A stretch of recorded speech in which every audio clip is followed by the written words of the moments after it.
എല്ലാവർക്കും നമസ്കാരം. നവരാത്രി 7ാം ദിവസത്തിലേക്ക് സ്വാഗതം. ഇന്നലെ 6ാമത്തെ ദിവസം കാത്യായനി ദേവി നമ്മുടെ ഉള്ളിൽ ജന്മം കൊണ്ടു.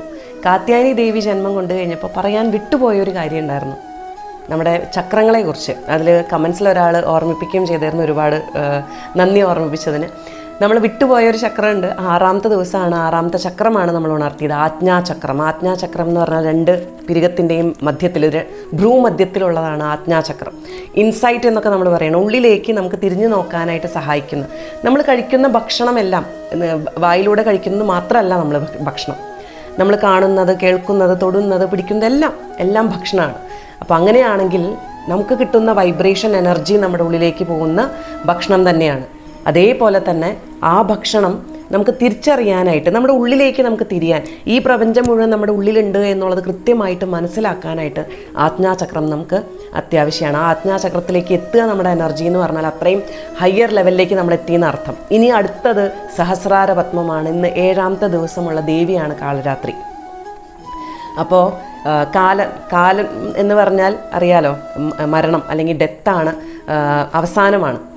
രാത്രി എന്ന് പറഞ്ഞാൽ ഇരുട്ടാണ്. ഇരുട്ടിനെ നശിപ്പിക്കുന്ന, ഇരുട്ടിനെ കൊല്ലുന്ന, വധിക്കുന്ന ദേവിയാണ് കാളരാത്രി. അപ്പോൾ എന്താണ് അതിൻ്റെ കഥ എന്നും കൂടിയിട്ട് നമുക്ക് നോക്കാം. അങ്ങനെ 2 അസുരന്മാരുണ്ടായിരുന്നു, ശുംഭൻ നിശുംഭൻ എന്നും പറഞ്ഞിട്ട്. ശുംഭ നിശുംഭന്മാരെ കൊണ്ട് ആകെ ദേവലോകം, എല്ലാ ലോകങ്ങളും ആകെ പൊറുതിമുട്ടിയിരിക്കുകയായിരുന്നു. ആ സമയത്ത് ശുംഭ നിശുംഭന്മാർക്ക് വരം കിട്ടിയിട്ടുണ്ടായിരുന്നു. എന്തായിരുന്നു വരം? ദേവനോ മനുഷ്യനോ കൊല്ലാൻ പറ്റില്ല എന്നുള്ളതാണ്. അങ്ങനെ അവർ ഇന്ദ്രദേവൻ ശിവഭഗവാന്റെ അടുത്ത് വരികയും ശിവഭഗവാനോട് ഇതിനുള്ള സൊല്യൂഷൻ ചോദിക്കുകയും ശിവഭഗവാൻ പാർവതി ദേവിയുടെ അടുത്തേക്ക് അയക്കുകയും ആ സമയത്ത് പാർവതി ദേവി തന്നിൽ നിന്നും ഒരു ശക്തി പുറത്തേക്ക് കൊണ്ടുവരികയും ചണ്ഡി എന്ന് പറയുന്നൊരു ദേവിയെ വിടുകയാണ് ചെയ്യണത് വധിക്കാനായിട്ട്. ആ സമയത്ത് ചണ്ഡി ദേവി പാർവതി ദേവിയുടെ അനുഗ്രഹം കൊണ്ട്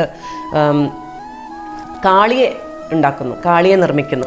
അങ്ങനെ കാളി ദേവി ചണ്ടമുണ്ടന്മാരെ, അതായത് ശുംഭനിശുംഭന്മാരെ അയച്ച ചണ്ടമുണ്ടന്മാരെ വധിക്കുകയും അങ്ങനെ ചണ്ടമുണ്ടന്മാരെ വധിച്ചതുകൊണ്ട് ദേവിക്ക്, കാളി മാതാവിന്, കാളി ദേവിക്ക് ചാമുണ്ട എന്ന പേര് കിട്ടുകയാണ്. ചാമുണ്ട. ചണ്ടമുണ്ടന്മാർ മരിച്ചു എന്നറിഞ്ഞു കഴിഞ്ഞപ്പോൾ അടുത്ത രാക്ഷസം വരികയാണ് രക്തബീജൻ. കേട്ടിട്ടുണ്ടാവുമെന്ന് വിചാരിക്കണം. രക്തബീജന് ഒരു പ്രത്യേകതയുണ്ട്, ഒരു വരം കിട്ടിയിട്ടുണ്ട്. രക്തബീജന് മരണമില്ല എന്ന് പറയാം. എന്തുകൊണ്ട് മരണമില്ല?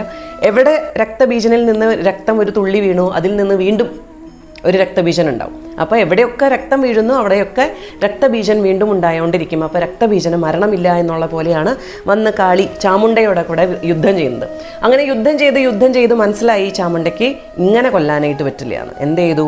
അത്രയും ഫിയേഴ്സ് രൂപത്തിൽ, അത്രയും രൗദ്ര രൂപത്തിലിരിക്കുന്ന കാളി ദേവി ആ രക്തം കുടിക്കുകയാണ്. ആ രക്തം മുഴുവൻ ഒരു തുള്ളി പോലും താഴെ കളയാതെ വീണ്ടും ജനിക്കാൻ അവസരം കൊടുക്കാതെ ആ രക്തം മുഴുവൻ കുടിച്ച് തീർക്കുകയാണ്. അങ്ങനെ ആ രക്തം കുടിച്ച് രക്തബീജനെ കൊല്ലുകയാണ്. അതിനുശേഷം ശുംഭനിശുംഭന്മാരെയും വധിക്കുകയാണ്.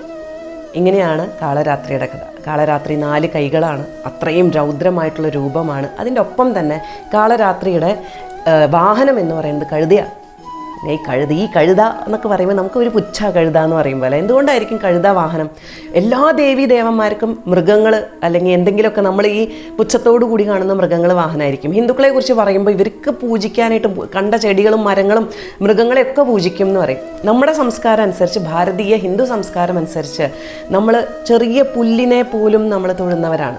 അതിൽ പോലും നന്മ കാണുന്നതും അതിലുള്ള ദൈവീകത കാണുന്നവരാണ് നമ്മൾ. മൃഗങ്ങളിലും അങ്ങനെ തന്നെ. ഏറ്റവും കൂടുതൽ പുച്ഛിക്കപ്പെടുന്ന ഒരു മൃഗമാണ് കഴുത, അല്ലെ? ഒരുപാട് ഗുണങ്ങളുള്ളതാണ്. വിനയത്തിൻ്റെ പ്രതീകമാണ് കഴുത എന്ന് പറഞ്ഞാൽ. വിനയം, അതേപോലെ തന്നെ ഭയമില്ലായ്മ, മറ്റുള്ളവർക്ക് കൊടുക്കുന്ന സർവീസ്. അപ്പോൾ അത്രയും താഴ്ന്ന രീതിയിലുള്ള, താഴ്ന്ന എന്ന് നമ്മൾ വിശേഷിപ്പിക്കുന്നു, നമ്മൾ ചിന്തിക്കുന്ന, അതിൽ സ്വഭാവങ്ങൾ പലതുമായിട്ടുള്ള താഴ്ന്ന ജീവിയെ പോലും പരിഗണിക്കുന്ന ദേവിയാണ് കാളരാത്രി. അപ്പോൾ നവദുർഗകളിൽ ഇന്ന് കാളരാത്രിയാണ്. കാളരാത്രി കഴുതപ്പുറത്താണ് വരുന്നത്. 4 കൈകൾ, 2 കൈകളിലെ ആയുധവും 2 കൈ അഭയവരദ മുദ്രയിലാണ് ഇരിക്കുന്നത്. അതായത് ഒരെണ്ണം പേടിയില്ലായ്മയും ഭയമില്ലായ്മയും നമ്മളെ രക്ഷിക്കുന്ന രൂപത്തിലും നമ്മളെ പ്രൊട്ടക്റ്റ് ചെയ്യുന്ന രൂപത്തിലാണ് ദേവി ഇരിക്കുന്നത്. ഈ രക്തബീജനൊക്കെ എന്തായിരിക്കും അതിൻ്റെ ഒരു സിഗ്നിഫിക്കൻസ് എന്ന് പറഞ്ഞാൽ, സിംബോളിസം എന്തായിരിക്കും? നമ്മുടെ ഉള്ളിൽ ഈ രക്തബീജനുണ്ടോ? രക്തബീജനെ നശിപ്പിക്കാൻ വേണ്ടിയിട്ട് ദേവിക്ക് ജന്മം എടുക്കേണ്ട ആവശ്യമുണ്ടോ? കാളി ദേവിക്ക് വരേണ്ട ആവശ്യമുണ്ടോ? അതും കഴുതപ്പുറത്ത്. ഈ എല്ലാ വിശേഷണങ്ങളും നമ്മൾ കഴിഞ്ഞ ദിവസം പറഞ്ഞ പോലെ തന്നെ എല്ലാ വിശേഷണങ്ങളും നമ്മുടെ ഉള്ളിലുണ്ട്. രക്തബീജം നമ്മുടെ ഉള്ളിലുണ്ട്. രക്തത്തിൻ്റെ ഒരു തുള്ളി വീണാൽ വീണ്ടും ജനിക്കുന്ന ഉള്ളിൽ വരുന്ന ഇമോഷൻസ് ഉണ്ടല്ലോ, ദേഷ്യമായിക്കോട്ടെ, വൈരാഗ്യമായിക്കോട്ടെ, വിഷമമായിക്കോട്ടെ, നമ്മളെല്ലാം വിചാരിക്കും ഇനി മേലാൽ എനിക്ക് ആളോട് യാതൊരു തരത്തിലുള്ള വിഷമം തോന്നില്ല, അല്ലെങ്കിൽ യാതൊരു തരത്തിലുള്ള ദേഷ്യം തോന്നില്ല എന്ന് വിചാരിച്ച് നമ്മൾ എല്ലാം അവസാനിപ്പിക്കും. ജസ്റ്റ് എന്തെങ്കിലും അവരെക്കുറിച്ച് ആരെങ്കിലും പേര് പറയുകയും എന്തെങ്കിലും ഒരു ഇൻസിഡൻസ് ഉണ്ടാവും, എന്തെങ്കിലും ഒരു കാര്യം കേൾക്കുമ്പോഴേക്കും, അല്ലെങ്കിൽ അത് ഓർമ്മിപ്പിക്കുന്ന എന്തെങ്കിലും കാര്യം വരുമ്പോഴേക്കും വീണ്ടും അതേ വികാരങ്ങൾ, ഇമോഷൻസ് നമ്മുടെ ഉള്ളിൽ എണീക്കും. അപ്പോൾ ഇതിനെ നശിപ്പിക്കാൻ ഈ ഭയം, വിഷമം, അസൂയ, അങ്ങനെയുള്ള എല്ലാ നമ്മളെ കാർന്നു തിന്നുകൊണ്ടിരിക്കുന്ന എല്ലാ തരത്തിലുള്ള ഇമോഷൻസിനെ നശിപ്പിക്കാനാണ് ഇന്ന് ദുർഗാദേവിയുടെ ജനനം. ആ കാളരാത്രി നമ്മുടെ ഉള്ളിൽ ജനിക്കണം. കാളരാത്രി 7ാമത്തെ ദിവസം ജനിക്കുന്നതോട് കൂടിയിട്ട് നമ്മുടെ ഭയമെല്ലാം മാറി, നമ്മുടെ ഉള്ളിൽ ആ വൈബ്രേഷൻ അത്രയും നിറഞ്ഞ് താഴെ തൊട്ട് ആദ്യത്തെ ചക്രം തൊട്ട് ഓർമ്മയുണ്ടെന്ന് വിചാരിക്കുന്നു, മൂലാധാര ചക്രം തൊട്ട്, മൂലാധാരത്തിൽ നിന്ന് സ്വാധിഷ്ഠാന ചക്രം, മണിപൂരക ചക്രം, അനാഹത ചക്രം, വിശുദ്ധ ചക്രം, ആജ്ഞാചക്രം ഭേദിച്ച് സഹസ്രാര പത്മത്തിൽ നമ്മൾ എത്തിക്കുകയാണ്. സഹസ്രാര പത്മത്തിൽ നമ്മൾ എത്തുന്ന സമയത്ത് നമ്മുടെ ശരീരം മുഴുവൻ ആ വൈബ്രേഷൻ കൊണ്ട് നിറഞ്ഞ്, ആ ഒരു ഏത് വെളിച്ചമാണോ, ഏത് നിറമാണോ നിങ്ങൾ സങ്കല്പിക്കാൻ ആഗ്രഹിക്കുന്ന അതേ നിറത്തിൽ നിങ്ങളുടെ ശരീരം മുഴുവൻ നിറഞ്ഞ്, നമ്മുടെ ശരീരം മുഴുവൻ പ്രൊട്ടക്റ്റ് ചെയ്തുകൊണ്ട് ഈ 7 ദിവസവും 7 ദേവിമാരും നമ്മുടെ ഉള്ളിൽ ആ ഫെമിനൈൻ എനർജി നിറച്ചിട്ട്, എല്ലാവരിലും ആ എനർജി ആവശ്യമാണ്. കഴുതയുടെ സവിശേഷതകളുണ്ടോ? നമ്മുടെ ഉള്ളിലുണ്ട്. നമ്മളെപ്പോഴൊക്കെ അതായത് നമ്മുടെ ഉള്ളിലൊരു പേടിയുണ്ട്. ആരുമല്ലാത്ത കഴുത ദേവിയുടെ വാഹനമായതോടു കൂടിയിട്ട് എല്ലാമായി. ആ ദേവിയെ നോക്കി നമ്മൾ പൂജിക്കുന്ന സമയത്ത്, നമ്മൾ തൊഴുന്ന സമയത്ത് ആ കഴുതയും കൂടിയിട്ട് നമ്മൾ പൂജിക്കുകയാണ്. പൂജ്യത്തിന് വിലയുണ്ടോ എന്ന് ചോദിക്കൂ അല്ലേ? പൂജ്യത്തിന് വിലയുണ്ടോ എന്ന് ചോദിക്കുമ്പോൾ ചെറിയൊരു കഥയും കൂടി ഇതിൻ്റെ ഒപ്പം പറയുകയാണ്.